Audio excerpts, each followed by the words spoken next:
at pagdadakila ay para lamang sa ating pinakamamahal na Panginoong Jesus, dobleng paggalang sa ating beloved parents in the Lord, kapatiran at mga bisita, at pag-alaala sa mga ginintuang turo at aral ng ating beloved Honorable Pastor Wildy Estrada Almeda at beloved Assistant Pastor Lina Comon Almeda.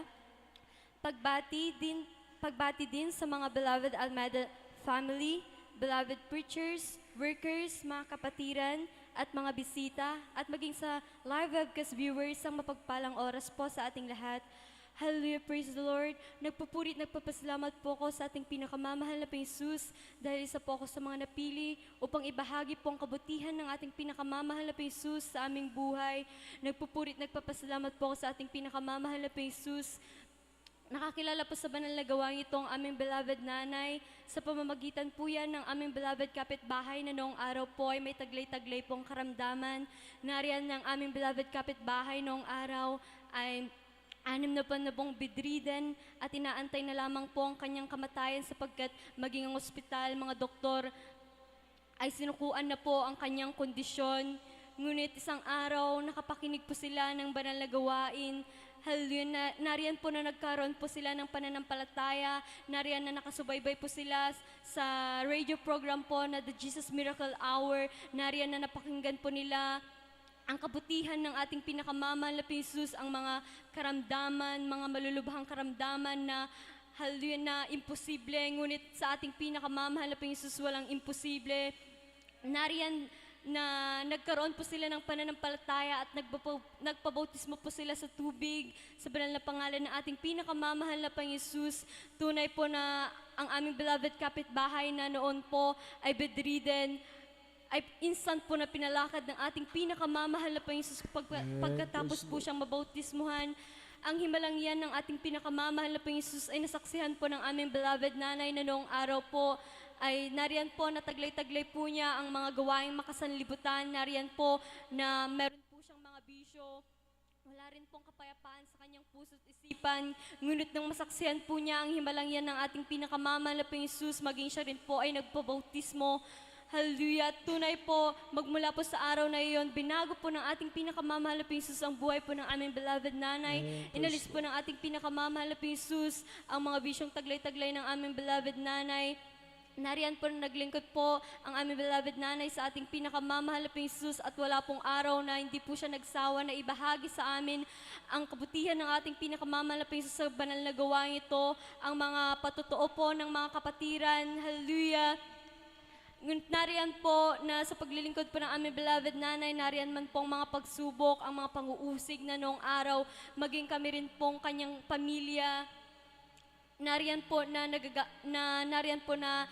nagiging hadlang po kami sa paglilingkod ng aming beloved nanay, ngunit nariyan po na nagpatuloy po ang aming beloved nanay sa kanyang paglilingkod at tunay po na napakabuti po ng ating pinakamamahal na Panginoon sapagkat nariyan po ang katugunan ng ating pinakamamahal na Panginoon sa matagal na pong pinapanalangin ng aming beloved nanay na kami rin pong kanyang buong pamilya ay maglingkod sa ating pinakamamahal na Panginoon. Hallelujah!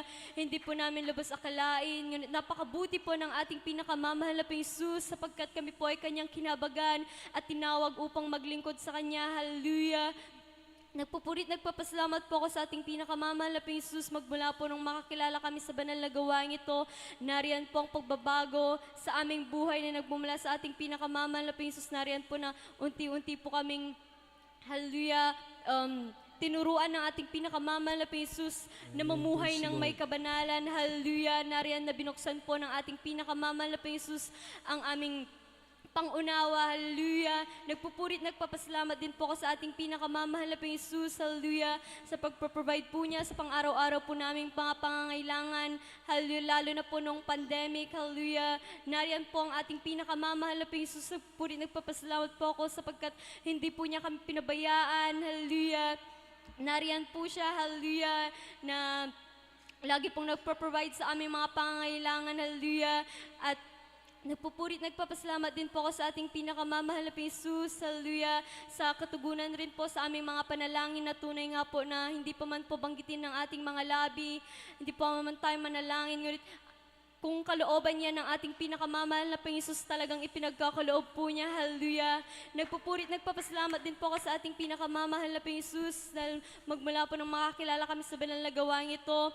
Natuto po kaming manalangin, mag-alay ng ayuno, at mag-cast out ng mga karamdaman na iyan na tunay po na noong araw, nariyan na umaasa po kami sa mga gamot, sa ospital, ngunit nung makakilala po kami sa banal na gawain ito at napakinggan po namin ang mga turo, hallelujah, nariyan po na natuto po kami na mag-cast out ng mga karamdaman sa makapangyarihang pangalan ng ating pinakamamahal na Panginoon Jesus. Hallelujah. Nagpapasalamat din po ako sa ating pinakamamahal na Panginoon Jesus sapagkat nagagamit rin po ako bilang isang mangawit sa kanyang banal na ubasan na tunay po na ako po ay kinhabagan ng ating pinakamamahal na Panginoon Jesus, maging rin po sa aking pag-aaral na hallelujah, nariyan po ang ating pinakamamahal na Panginoon Jesus na nagkakaloob po sa akin ng karunungan, maging ng kalakasan at nag-iingat po sa aking buong pamilya sa bawat araw, sa paglayo niya sa amin, sa kapahamakan, sa mga gawa ng kaaway. Hallelujah, nagpapasalamat po ko sa ating pinakamamahal na Panginoon Jesus sa lahat po ng mga pagpapala po niya, magmula po sa physical, financial, material, at lalo't higit po sa pagpapalang espiritual. Hanggang dito na lamang po ang lahat ng kapurihan, kalwalhatian, kadakilaan ay tanging sa ating pinakamamahal na Panginoong Jesus po lamang. Hallelujah, praise the Lord.